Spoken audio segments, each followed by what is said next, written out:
केंद्रीय मंत्री अमित शहांच्या उपस्थितीत अहिल्यानगरमध्ये सहकार चळवळीचे जनक पद्मश्री डॉक्टर विठ्ठलराव विखे पाटील आणि माजी केंद्रीय मंत्री पद्मभूषण डॉक्टर बाळासाहेब विखे पाटील यांच्या पूर्णाकृती पुतळ्याचं अनावरण झालंय। यावेळी मुख्यमंत्री देवेंद्र फडणवीस, उपमुख्यमंत्री शिंदे आणि अजित पवार यांनी सहकारवर काय भाष्य केलंय पाहूया।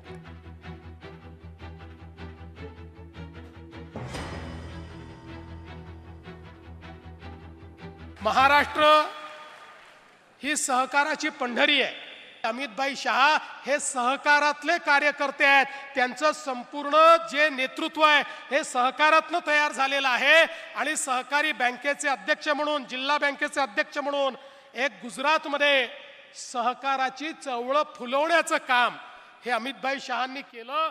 त्यामुळे सहकारातला कार्यकर्ता म्हणून पहिले सहकारिता मंत्री ही अमितभाईंना जबाबदारी मिळाली आणि त्यानंतर आपण बघतोय एका पाठोपाठ एक अमितभाईंनी जे धडाकेबाज निर्णय या ठिकाणी सहकार क्षेत्राकरता घेतलेले आहेत। अनेक लोक जे या सहकार क्षेत्रावर आपली मक्तेदारी समजायचे तेही आता तोंडात बोट घालू लागले की अमित शहा इतके निर्णय करतात कसे। विठ्ठलराव यांनी या पहिल्या सहकारी साखर कारखान्याची इन्व्हेस्टमेंट केली, ती सामाजिक जाणीवेची होती, माणुसकीची होती आणि खऱ्या अर्थाने सहकार्याची होती। आज ही गुंतवणूक आज 2 पिढ्यानंतर देखील आपण फोपावलेली पाहतोय आणि याचा वटवृक्ष झालेला आपण पाहतोय। आणि म्हणून आज लोणी प्रवरानगर हे राज्यातच नाही तर देशात ग्रामीण विकासाचं मॉडेल म्हणून ओळखलं जातं, याचा देखील आपल्याला सार्थ अभिमान आहे। लोकशाही, चारित्र्य, बंधुभाव, शांतता, प्रगती ही तत्व म्हणजे सहकाराचा खरा आत्मा आहे। हाच आत्मा महाराष्ट्राने अनेक वर्ष जीवापाड जपलेला आहे।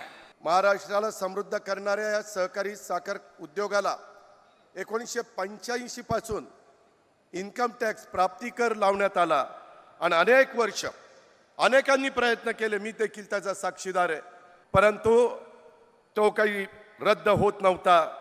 राज्यातल्या साखर उद्योग आणि ऊस उत्पादक शेतकरी आणि त्यांच्यावर अवलंबून असणारा हा समाजातला मोठा वर्ग ह्यामुळे अडचणीत आला होता।